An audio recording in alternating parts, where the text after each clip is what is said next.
Hey there, all souls. How does being different help us to understand the heart of God?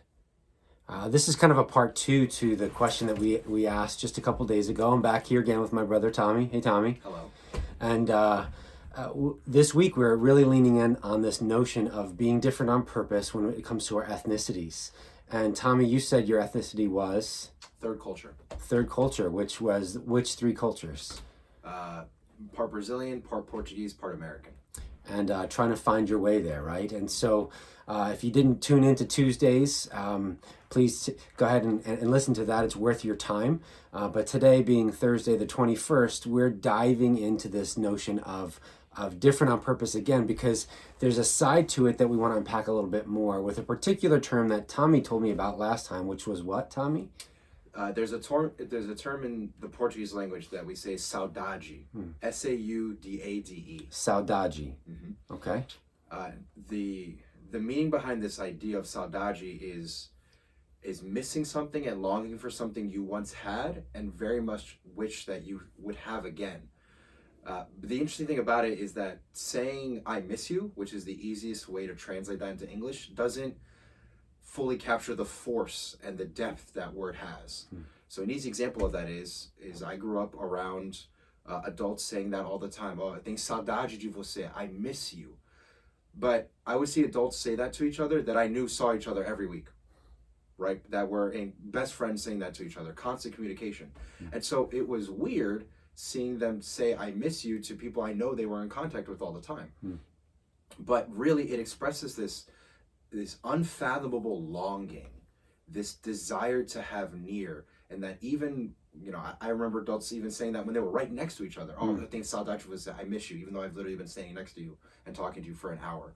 But it's this expression of a longing that even in person connection sometimes can't even fully grasp, because it's not enough.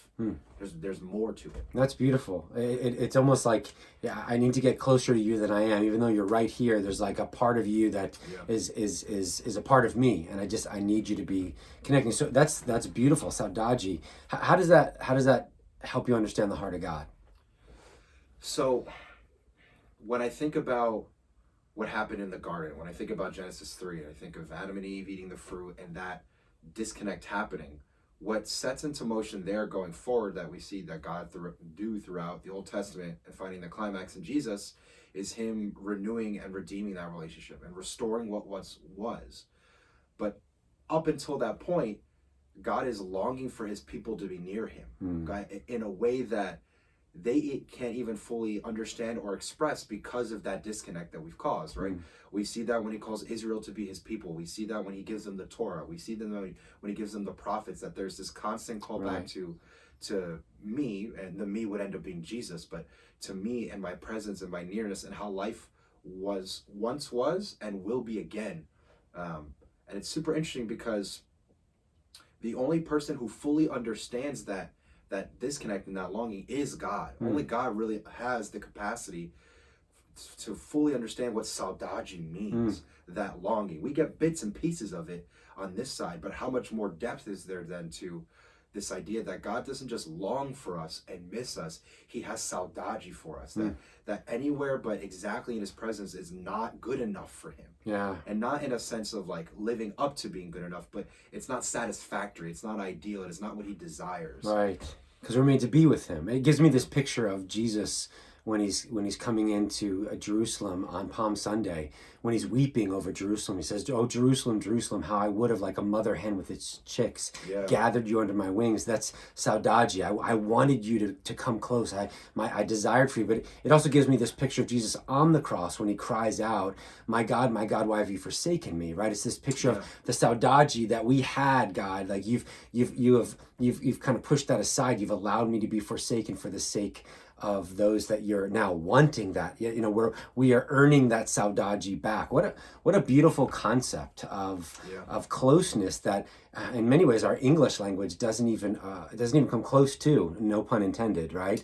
I love that Saudaji. I'm going to borrow that and give you no credit for it. That's fine. It is cool to think about that, especially when I saw that term being used as I was growing up. again, we would translate that as I miss you, but no native Portuguese speaker would actually say that Saudaji means I miss you to another native Portuguese speaker, right? The saying I miss you would be too surface level. Wow. Right? It wouldn't skim even the tip of the iceberg to express that desire to have you be near me in a very intimate and a very long lasting way, right? Yeah.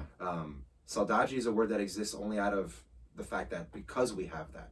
If we were all together the way we should have been, that's a term that wouldn't even exist. Yeah. Right. So it's expressing almost that void, if you will. Wow. That none of us actually want to be there. Yeah. Yeah. I just had the unfortunate privilege of sharing from 1 Thessalonians chapter 4 at a funeral, and then even last night sharing it with one of our own who lost her sister to COVID, and that ache that Paul encapsulates in 1 Thessalonians chapter 4 about those who've fallen asleep, those who've died before, and this notion that we're going to see them again. Like, I want you to mourn, but mourn with hope. I don't want you to be uninformed about what's going to happen. That Saudaji inside of you, that longing for closeness, is going to be satisfied one day.